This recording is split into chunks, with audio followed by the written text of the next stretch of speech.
Hello வணக்கம். Kolanjiyappan Delta யூனிவர்சிட்டிலேருந்து. இப்போ வந்து நம்ம company name board, sign board already பார்த்துருக்கோம். இப்போ இந்த கம்பெனிக்கான ப்ராசஸ் போர்டு போட்டுட்ருக்காங்க. அனைத்து விதமான போர்டுகளும் பண்ண முடியும். ஓகேங்களா? நந்தகுமார், இது ஒரு இந்துகுமார், முருகன் டிசைனர். லைட்டு போட்டுனா லைட்டு சாம்பிள் காட்டு. இது பேக் சைடு எல்இடிக்காக போட்டுருக்காங்க.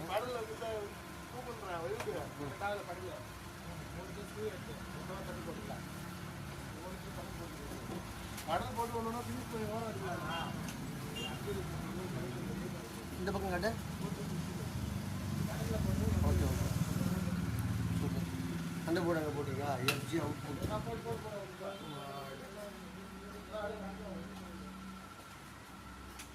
AVS invert point. ஸோ இந்த போர்டெல்லாம் டெலிவரி என்ன கம்பெனிக்கு போகுது? Japanese company.